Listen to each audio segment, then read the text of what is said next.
یہ ترمذی اور ابو داؤد میں ہے، جامع ترمذی، سنن ابی داؤد، عن ابی عبیدہ بن الجراح رضی اللہ تعالی عنہ، کہ جن کو امین هذه الامہ قرار دیا حضور نے، امیر الامت ابو عبیدہ بن الجراح رضی اللہ تعالی عنہ، قال سمعت رسول اللہ صلی اللہ علیہ وسلم یقول، وہ بھی فرماتے کہ میں نے سنا رسول اللہ صلی اللہ علیہ وسلم کو فرماتے ہوئے، انہ لم یکن نبی بعد نوح الا قد انذر الدجال قومه وانی انذرکموہ، حضور نے فرمایا کہ نوح کے بعد کوئی نبی اللہ کا ایسا نہیں گزرا جس نے اپنی قوم کو، اپنی امت کو دجال کے فتنے سے خبردار نہ کیا ہو، تو اے مسلمانوں میں بھی تمہیں خبردار کرتا ہوں۔ صرف ان دو حدیثوں پر اکتفا کر رہا ہوں، ورنہ اس باب میں آپ کو حدیثیں بہت سی ملیں گی، لیکن بہرحال یہ سمجھ لیجئے کہ دجال کا فتنہ جو ہے وہ احادیث نبویہ کی روح سے تاریخ انسانی کا از آدم تا آخر دم عظیم ترین فتنہ۔ اب سب سے پہلے سمجھیے کہ دجل کہتے کس کو؟ لفظی معنی کیا ہے دجال؟ اردو میں بھی یہ لفظ مستعمل ہے، دجل و فریب۔ دجل کہتے ہیں ملمہ سازی، کسی حقیقت پر کسی اور شے کا پردہ ڈال دیں تاکہ انسان دھوکہ کھا جائے۔ تانبے کے اوپر سونے کا پانی چڑھا دیا تاکہ آپ دھوکہ کھا جائیں کہ یہ سونا، یہ دجل۔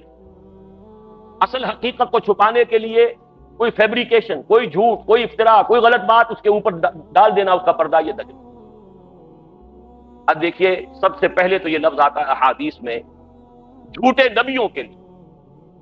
یہ حدیث سن لیجئے، یہ بھی جامع ترمذی اور سنن ابی داؤد کی روایت ہے، وَأَنَّهُ سَيَكُونُ مِنْ أُمَّتِي كَذَّابُونَ ثَلَاثُونَ كُلُّهُمْ يَزْعُمُ أَنَّهُ نَبِيُّ اللَّهِ وَأَنَا خَاتِمُ النَّبِيِّينَ لَا نَبِيَّ بَعْدِي وَلَا تَزَالُ طَائِفَةٌ مِّنْ أُمَّتِي عَلَى الْحَقِّ ظَاهِرِينَ لَا يَضُرُّهُم مَّنْ خَالَفَهُمْ حَتَّىٰ يَأْتِيَ أَمْرُ اللَّهِ۔ یہ حدیث طویل ہے، میں نے چھوٹا سا ٹکڑا اس میں سے لیا ہے، لیکن اس میں ایک طرف تو نوٹ کیجئے کہ خبر دی حضور نے کہ میری امت میں سے 30 کذاب دجال کھڑے ہوں گے جو نبوت کا دعویٰ، 5-6 تو حضور کے زمانے میں آ گئے متصلاً، وہ مسیلمہ اور نہ معلوم کون کون، ایک عورت بھی، وہ تو وہاں سے جو شروع ہوا سلسلہ، تو قریب ترین ہماری سرزمین کے اندر جہاں سے میں نے آج گفتگو شروع کی تھی، قادیانیت کا فتنہ، اس کی شدت کا اندازہ کیجئے کہ ابھی تک وہ پھیل رہا، اس کے کہیں سمٹنے کا امکان نہیں ہے۔ اس لیے کہ دیکھیے کوئی بات ہے جو کئی جگر نے کہی تھی کہ میں چوٹ بھی کھاتا جاتا ہوں اور قاتل سے بھی کہتا جاتا ہوں، توہین ہے دستوں بازو کی وہ وار کے جو بھرپور نہیں۔ یہ جو آپ نے ان کو غیر مسلم قرار دیا، یہ بھرپور وار نہیں کیا جب تک کہ اس کے ساتھ مرتد کی سزا قتل نافذ نہ کی۔ آدھی بات کافر تو قرار دیا، لیکن یہ کہ اگر مرتد کی سزا جو اسلامی ریاست میں ہے وہ آپ نافذ نہیں کرتے تو ان کا تبلیغ کا سلسلہ چل رہا ہے، لوگ اب بھی قادیانی ہو رہے ہیں، اس سے نوجوان ان کے زیر اثر آتے ہیں، ان کا بڑا لمبا چوڑا نظام ہے۔ آج ان کے خلیفہ کا، جھوٹے خلیفہ کا خطبہ CNN سے نشر ہو رہا ہے، پورے عالم اسلام میں مسلمان جو ہیں، حالانکہ دولت کے وہ انبار مسلمانوں کے پاس موجود ہیں جن کا کہ آپ حساب نہیں کر سکتے، لیکن یہ کہ کہیں مسلمانوں میں سے کسی کے لیے صحیح دین کی تعلیم کے لیے تو کوئی CNN کے اندر آپ وقت نہیں دے سکے۔ دنیا میں سنا جائے بڑے بڑے مراکز بنے، ٹورنٹو میں ان کا بہت بڑا مرکز ہے، تو وہ انگلینڈ سے اپنا پورا مرکز جو ہے وہ شفٹ کرنے کی فکر میں ہے، اب امریکہ کے اندر وہ بڑے زمانے کے بہت بڑا مرکز ہے۔ یہ سارا سلسلہ چل رہا ہے، یہ کذابون دجالون، یہ جھوٹے نبیوں کے لیے، نبوت کے جھوٹے دعووں کے لیے حدیث میں یہ لفظ آیا ہے، وَأَنَّهُ سَيَكُونُ مِنْ أُمَّتِي 30 كَذَّابُونَ كُلُّهُمْ يَزْعُمُ أَنَّهُ نَبِيُّ اللَّهِ، 30 ایسے پیدا ہوں گے شخص جھوٹے، کذاب، دجال، جن میں سے ہر شخص کا یہ گمان ہوگا کہ میں اللہ کا نبی ہوں، وَأَنَا خَاتِمُ النَّبِيِّينَ لَا نَبِيَّ بَعْدِي، جبکہ حقیقت یہ ہے کہ میں خاتم الانبیاء ہوں اور میرے بعد کوئی نبی۔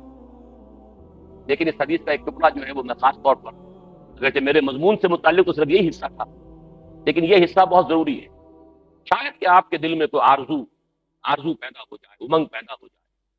حضور نے جہاں یہ خبر دی ہے، ساتھ ہی یہ بھی خبر دی، وَلَا تَزَالُ طَائِفَةٌ مِّنْ أُمَّتِي عَلَى الْحَقِّ ظَاهِرِينَ، لیکن میری امت میں ایک گروہ ہمیشہ حق پر غالب رہے گا، حق پر قائم رہے گا، لَا يَضُرُّهُم مَّنْ خَالَفَهُم، انہیں کوئی نقصان نہیں پہنچا سکے گا جو شخص بھی چاہے ان کی مخالفت کرے، حتیٰ یاتی امر اللہ، یہاں تک کہ اللہ کا امر، اللہ کا فیصلہ۔ یہ بہت بڑی خوشخبری ہے، یہ امت کبھی بھی گمراہی پر جمع نہیں ہوگی، ایسا کبھی نہیں ہوگا جیسے کہ عیسائیت جو ہے تثلیث پر جمع ہو گئی، حالانکہ بہت طویل عرصے تک ایسے بھی موجود رہے حضرت عیسیٰ علیہ السلام کے ماننے والے جو خالص موحد تھے، تثلیث کے قائل نہیں تھے، لیکن یہ کہ یہ امت جس طریقے سے اب وہ جمع ہو چکے، اب کوئی عیسائیت کی ڈینومینیشن ہو، کوئی چرچ ہو، وہ پروٹیسٹنٹس ہو، وہ کوئی گریک چرچ ہو، کوئی آرتھوڈاکس چرچ ہو، پروٹیسٹنٹس ہو، کیتھولکس ہو، کوئی ہو، سب کے سب تثلیث کے اوپر سب کے سب متفق، توحید ان کے ہاتھ سے جا چکی۔ حضور نے جو خبر دی ہے، خوشخبری، میری امت کا معاملہ یہ نہیں ہو سکتا۔ کیوں نہیں ہو سکتا؟ عقلاً آخری امت ہے، ظاہر بات ہے کہ حضرت مسیح کی امت بگڑ گئی تو حق کو بیان کرنے کے لیے محمد رسول اللہ آ گئے صلی اللہ علیہ وسلم۔ اب اگر یہاں یہ حق گم ہو جائے کلیتاً، کوئی اور نبی تو آنے والا تھی، لہٰذا حضور کو بھی پروٹیکشن دی گئی، حضور کے دین کو بھی پروٹیکشن دی گئی، اور اس پروٹیکشن ہی کا ایک پہلو یہ ہے کہ میری امت میں ایک گروہ ہمیشہ حق پر قائم ہے۔ اللہم ربنا اجعلنا منہم، اللہ تعالیٰ ہمیں توفیق دے کہ ہم ان میں سے ہوں۔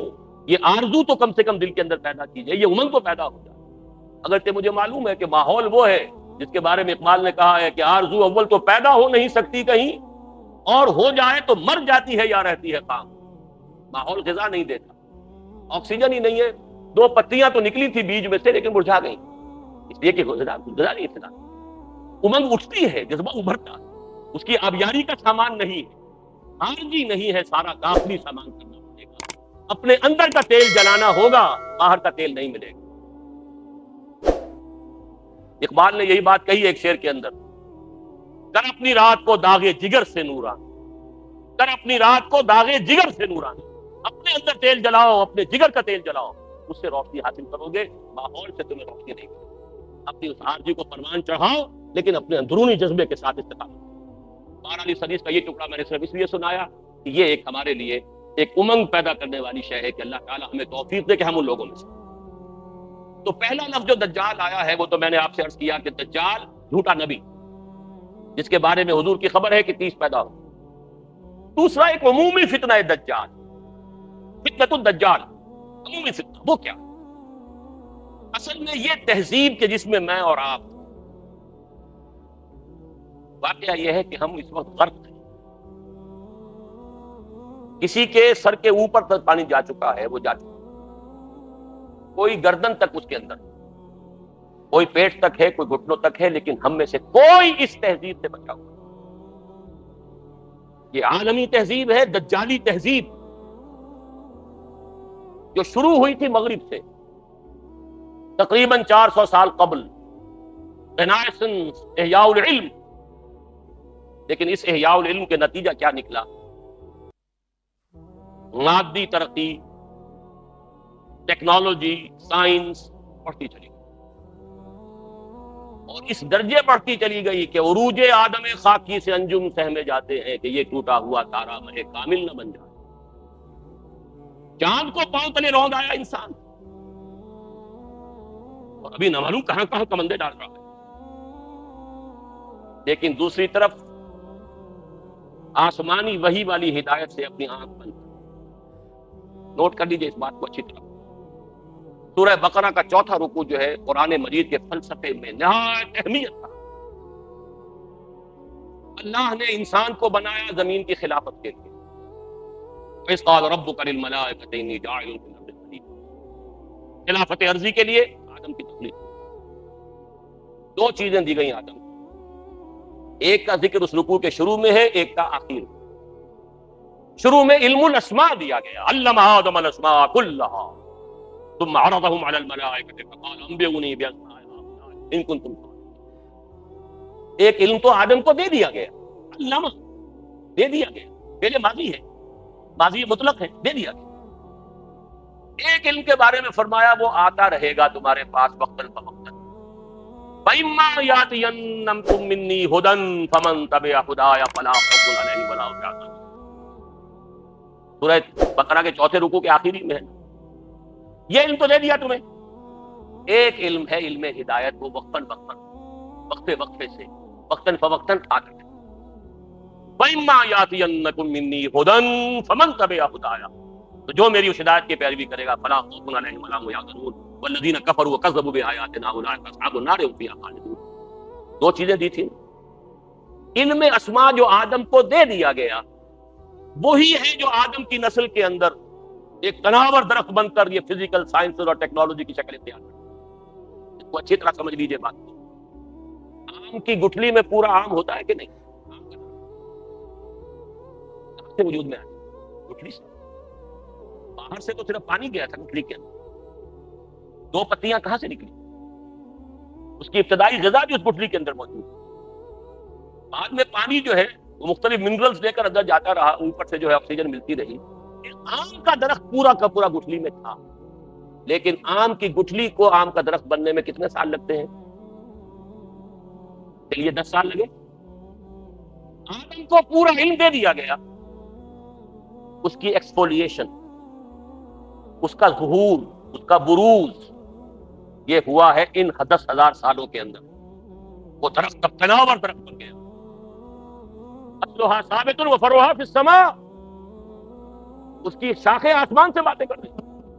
عروج آدم خاکی سے انجم سہمے جاتے ہیں کہ یہ ٹوٹا ہوا تارا مہ کامل نہ بنے. تسخیر کائنات جو انسان کر رہا ہے یہ بات ایسے سے کر رہا ہے.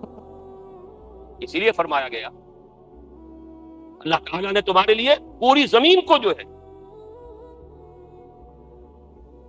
اور جو کچھ اس کے اندر ہے, نہ صرف زمین بلکہ آسمان, ان سب کو اللہ تعالیٰ نے مسخر کر دیا. قرآن مجید میں 2 جگہ یہ مضمون آیا ہے. بہرحال ایک طرف یہ علم جو پھیلتا چلا گیا اور ابھی اور آگے جا رہا ہے اور آگے جائے گا. ابھی جینیٹک انجینئرنگ کا فن جو ہے اس پر سب سے زیادہ یا تو کمپیوٹرز کے اوپر توجہ ہے اور یا جینیٹکس پر. اور جینیٹک انجینئرنگ کے طریقے سے ایسی جس قسم کے آپ چاہیں گے مخلوق پیدا کرنے کے قابل ہو جائیں, جو صفات آپ چاہتے ہیں پیدا کریں, ایسے انسان پیدا کیے جا سکیں گے جن میں سرے سے رحم اور سرے سے رقت کا مادہ ہی نہ ہو. ہیومن روبوٹس جن کو جہاں سے جو حکم ملے گا, جس کو کہا گیا قرآن مجید میں علیہا ملائکۃ غلاظ شداد لا یعصون اللہ ما امرهم ویفعلون ما یؤمرون. ایسے غلاظ اور شداد لوگ پیدا کر دیے جائیں گے کہ جن کے دلوں میں کوئی رحم نام کی کوئی کسی شے کا شائبہ نہیں. تو جین کے ساتھ کھیلنے کا دور آ گیا. دیکھیے اب نوٹ کیجئے, یہ علم اگر بڑھتا چلا جاتا جیسا کہ بڑھتا چلا گیا, لیکن ساتھ ہی یہ علم جو آتا رہا اس کی پیروی جاری رہتی تو کوئی خرابی نہیں. اللہ کا بندہ انسان رہتا, اللہ کے احکام پر کاربند رہتا, ان تمام علمی اکتشافات اور سائنسی ایجادات کو خیر کے لیے استعمال کرتا, بھلائی کے لیے استعمال کرتا. اگر تو یہ دونوں آنکھیں کھلی رہتی کوئی خرابی نہیں. آج سے 400 سال پہلے انسان نے ایک مذہب سے کوئی تعلق نہیں, کوئی تعلق. ایک آنکھ بند, دوسری آنکھ چوپٹ. یہی یک چشمی تہذیب ہے, یہی دجالی تہذیب ہے جو کانی تہذیب ہے, جس کی ایک آنکھ ہے 2 نہیں. یہ دجالی تہذیب جس نے کائنات ہی کو اصل شے قرار دیا ہے. خالق کچھ ہوگا, کوئی پیدا کرنے والا ہے یا نہیں ہے, چھوڑو دفع کرو. یہ دنیا تو ہے نا, اسے مسخر. Concentrate your attention, focus your attention on this world. بھول جاؤ کوئی ہے یا نہیں ہے, کیا ہوگا کسی نے پیدا, ہو جانے ہے یا نہیں ہے, کوئی روح کوئی ہے یا نہیں ہے, کوئی حقیقت ہے یا نہیں ہے, ہے کہ نہیں ہے, کس نے دیکھی.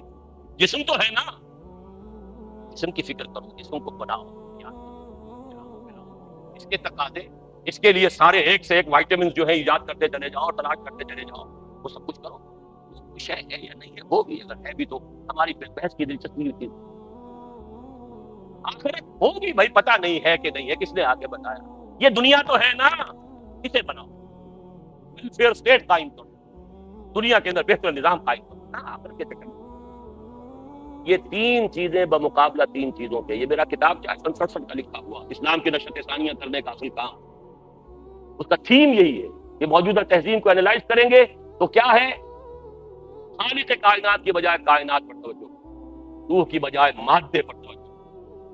حیات اخروی سے چھوڑو, ہوگی نہیں ہے, کیا ہے دنیا کی. یہ جو شفٹ آف ایمفیسس ہوا, ہماری توجہ ادھر سے ہٹ کر ادھر, اب دنیا ہی مطلوب و مقصود, اسی کی رہنائیاں, اسی کی زیبائش, اسی کی سہولتیں, اسی کی بہبود, یہ ہے کہ جو ہمارا مطمع نظر ہے. اس کا نام ہے دجالی تہذیب, اور اسی لیے آتا ہے حدیث میں لیے تمہیں اللہ نے سورہ کہف پڑھا، خاص طور پر اس کی ابتدائی اور آخری آیات. جو شخص خاص طور پہ جمعے کا ذکر بھی آتا ہے، جو ہر جمعے کو سورہ کہف کی تلاوت کرے، ابتدائی آخری آیات کی تلاوت بناؤ اسے، اپنے ذہن اور فکر کا حصہ بناؤ اسے، تو پھر اس دجالی فتنے کے اثرات سے محفوظ ہے. وہ دجالی فتنہ کیا ہے؟ سورہ کہف کی 4 آیات کا حوالہ دے رہا ہوں. اِنَّا جَعَلْنَا مَا عَلَى الْأَرْضِ زِینَةً لَهَا لِنَبْلُوَهُمْ أَيُّهُمْ أَحْسَنُ عَمَلًا. ہم نے زمین پر جو کچھ ہے اسے اس کا سنگھار بنا دیا ہے، زیبائش آرائش، آنکھیں چکا چوند ہو جاتی ہیں، نظر کو خیرہ کرتی ہے چمک تہذیب حاضر کی. یہ صناعی مگر جھوٹے رنگوں کی ریزہ کاری ہے، لیکن آدمی جو ہے اسی کا دل دادا. لِنَبْلُوَهُمْ أَيُّهُمْ أَحْسَنُ عَمَلًا، دیکھنا چاہتے ہیں اسی عروس ہزار داماد کے زلف کے گراگیر بن کر رہ جاتے ہو یا ہم سے محبت. رخ روشن کے آگے شمع رکھ کر وہ یہ کہتے ہیں ادھر جاتا ہے دیکھیں یا ادھر پروانہ آتا ہے. یہی امتحان ہے، ہمیں چاہتے ہو یا دنیا کو چاہتے ہو. اِنَّا جَعَلْنَا مَا عَلَى الْأَرْضِ زِینَةً لَهَا لِنَبْلُوَهُمْ أَيُّهُمْ أَحْسَنُ عَمَلًا.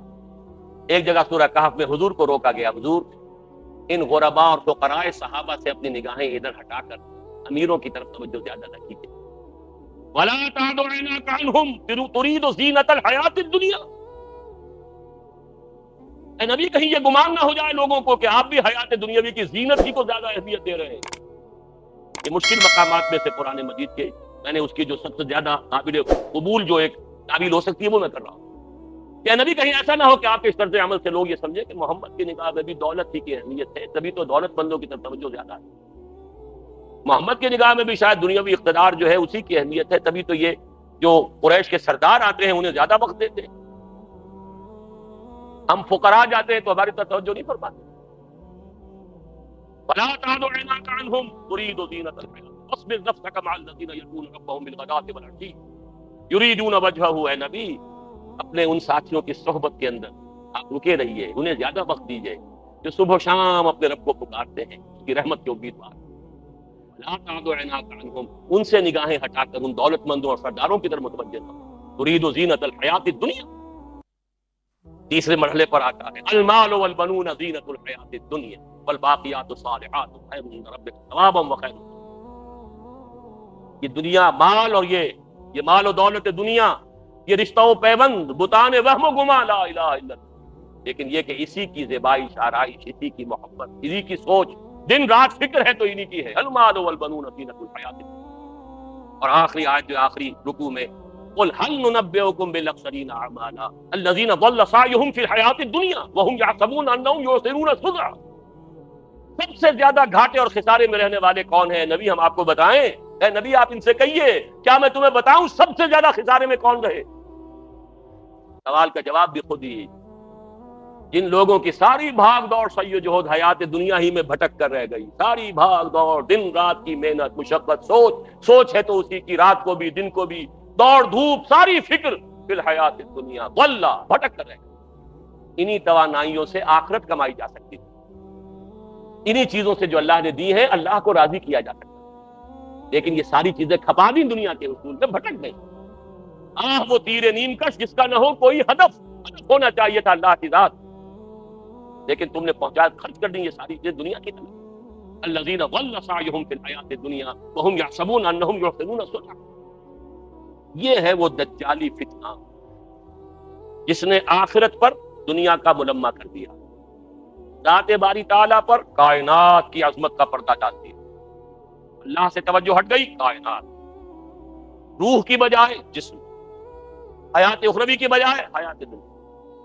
یہ جو چار ہماری چیزوں کے اندر یہ جو پریفرنسز، جو ہمارا ایمفیسس ہے، زبان سے مانتے ہیں اللہ کو بھی آخرت کو بھی، لیکن آپ اپنے 24 گھنٹے کے تمام اوقات کا تجزیہ کیجئے، کتنی آپ کی توانائی اور قوتیں اللہ اور آخرت کے لیے صرف ہو رہی ہیں اور کتنی دنیا کی. اقرا کتابک، ہر شخص اپنی کتاب خود پڑھے، اپنا حساب خود لے. اقرا کتابک کفا بنفسک اليوم علیک حسیبا. ہر شخص اپنا حساب خود کر سکتا ہے. 24 گھنٹے شمار کیجئے اس کا کتنا وقت. ٹھیک ہے، بھلے نفس کا علیہ کا حق، نفس کا بھی حق ہے، سونے کے لیے بھی وقت ہونا چاہیے، یہ حق ہے. لیکن پھر دیکھیے باقی جو کچھ آپ کے پاس ہے توانائی جو آپ نے لگائی ہے کچھ چیز حاصل کرنے، اس کا کتنا حصہ ہے جو اللہ اور آخرت کے لیے صرف ہو رہا ہے، اور کتنا حصہ ہے جو صرف اس دنیا کی ایمینٹیز، فیسلٹیز، لگژریز،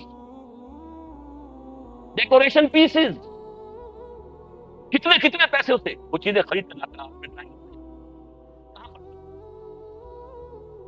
بہرحال یہ تو ہے ایک عام دجالی فتنہ۔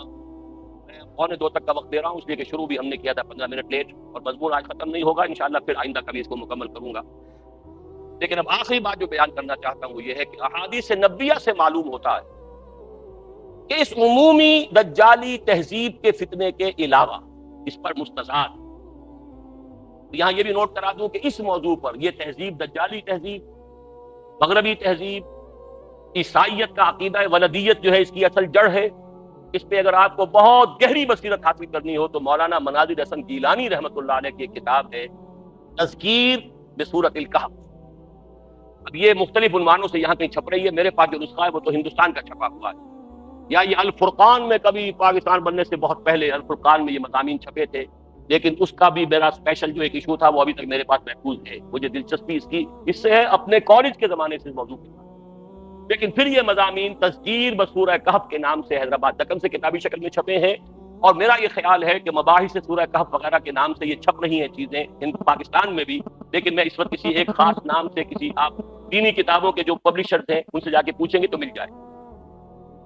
لیکن اس کے علاوہ معین شخص ہوگا دجال، یہ معین شخص جو دجال ہوگا اس کے بارے میں بھی ایک تو بالکل متفق علیہ چیزیں ہیں۔ نمبر 1 کہ وہ شخص ہے، قطعی ہے، یقینی ہے، اس کا حلیہ بھی حضور صلی اللہ علیہ وسلم نے احادیث کے اندر بیان کیا۔ دوسری بات یہ ہے کہ اس کے ہاتھ میں قوانین قدرت، گویا کہ تسخیر کائنات گویا کہ نقطہ عروج کو پہنچ چکی ہے، تمام اختیارات الہی تقریباً اس کے ہاتھ میں آ چکے ہیں۔ جو بڑے سے بڑے معجزے اللہ تعالیٰ نے نبیوں کو دیے ہیں وہ معجزے کر کے دکھائے، وہ مردہ کو زندہ کرے گا، مردہ لوگوں کی افواہوں کو لے کر آئے گا، ان کی روحوں کو، اگرچہ جھوٹی روحیں ہوں گی، وہ شیاطین جن ہوں گے جو ان کا بھیس بدل کر آئیں گے، لیکن یہ کہ وہ لوگوں سے کلام کریں گی۔ یہ اسپرچولیزم جو اپنی انتہا کو پہنچا ہوا ہے یورپ میں اور مغرب میں، یہ در حقیقت اسی کا ایک مظہر ہے۔ وہ کھلے بیابان کو کہے گا جہاں بالکل ٹکیل جو ہے وہ صحرا تھا، وہ لوگ گلزار کر دے گا جب چاہے گا، جہاں چاہے گا بات۔ فاصلہ اس کے لیے بے معنی ہوگا، اس کی سواری وہ ہوگی کہ جس کے دونوں کانوں کے درمیان فاصلہ 80 ہاتھ کا ہو۔ یہ سارے جو آج آپ کی اس ٹیکنالوجی کی جو انتہا جا رہی ہے اور جدھر جا رہی ہے، اس کو اچھی طرح سمجھیے۔ آج سے 100 سال پہلے شاید انسان ان چیزوں کا تصور نہ کر سکتا۔ تو کوئی سواری ایسی بھی ہو سکتی ہے جس کے دو کانوں کے درمیان کا فاصلہ جو ہے وہ 80 ہاتھ کا ہو۔ آپ کے یہ سارے جیٹس جو ہیں وہ کیا ہیں؟ ان کے رڈارز جو لگے ہوئے ہیں دونوں کان ہیں، اس کا ایک قدم اگر مدینے ہوگا تو دوسرا بیت المقدس میں ہوگا، اس کی آواز پوری دنیا میں سنی جائے گی۔ سنی جا رہی ہے کہ نہیں؟ یہ ساری قدرت، ساری قوتیں، تسخیر کائنات کلیتاً ایک آدمی کو چیر کر 2 ٹکڑے کرے گا، دونوں ٹکڑوں کو علیحدہ کرے گا، ان کے درمیان چلے گا اور پھر ان دونوں کو جوڑے گا اور کھڑا کرے گا۔ احادیث میں سرجری جدھر جا رہی ہے نہیں کہ وہاں تک فریز کر کے تو یہ معاملہ ہو ہی سکتا ہے، لیکن یہ کہ ابھی اگلا اور قدم کیا ہوگا؟ یہ چیزیں تو ہے متفق علیہ۔ البتہ کچھ معاملات کے اندر احادیث میں کچھ اختلاف پایا جاتا ہے، اور یہ مشکلات الحدیث میں تھے، اور میں بھی چونکہ اس مسئلے میں اب تک بھی کسی درجے میں ابھی قطعیت کے ساتھ میں کوئی بات نہیں کہہ پا رہا ہوں، لیکن اب چونکہ گمان غالب کے درجے میں ایک رائے تک پہنچ چکا ہوں، اس لیے میں نے آج اس بات کو آپ تک پہنچانے کے لیے یہ عنوان اختیار کیا۔ اس لیے کہ حدیث میں جو آتی ہے تفاصیل، اس سے معلوم ہوتا ہے کہ یہ دجال 2 دجل کرے گا، یا تو وہ 2 دجل کرنے والے 2 دجال علیحدہ ہیں، یا یہ دونوں دجل کرنے والا شخص ایک ہی ہے۔ بس یہ مسئلہ ہے کہ جو آج تک مجھ سے حل نہیں ہوا تھا، اب تک کہنا چاہیے آج تک نہیں، اور یہ اس میں علماء سے بھی گفتگو ہوئی ہے، اور جن لوگوں نے اس مخصوص موضوعات پر اپنا وقت لگایا ہے ان سے بھی گفتگویں ہوئی ہیں، تو وہ بھی اس مسئلے کو حل کرنے سے تاحال قاصر رہے۔ لیکن یہ کہ اب میری رائے یہ ہے کہ یہ 2 شخص علیحدہ علیحدہ، واللہ عالم، لیکن ایک رائے تک میں پہنچ چکا ہوں، اس لیے وہ رائے آپ کے ساتھ اور آپ کے ذریعے سے وہ آگے بھی پھیلے گی، تو اہل علم کے ساتھ جو ہے اس معاملے کے اندر تبادلہ خیالات کی بھی نوبت آئے گی انشاءاللہ. لیکن یہ کہ اس میں یہ بات قطعی اور یقینی ہے کہ اس طرح کا ایک شخص پیدا ہوگا. البتہ یہ کہ آیا وہ دو ہوں گے دو مختلف اوقات میں یا ایک ہی ہوگا ایک ہی وقت میں، صرف اس میں اختلاف. میرے نزدیک وہ دو ہوں گے. ایک وہ شخص جو جھوٹا مسیح ہونے کا دعویٰ کرے، المسیح الدجال. جیسے حضور نے فرمایا میری امت میں 30 دجال اٹھیں گے جو نبی کا دعویٰ کریں گے، جن میں سے 5-6 تو حضور کے اپنے زمانے میں اور آپ سے متصل اٹھ کھڑے ہوئے تھے. بعد میں محمد علی باب ہو، بہاء اللہ ہو، قادیانی ہو، نہ معلوم کہاں کون اٹھے ہوں گے، واللہ عالم. بہرحال ہماری قریب کی تاریخ میں یہ غلام احمد قادیانی اس کی نمایاں ترین مثال ہے.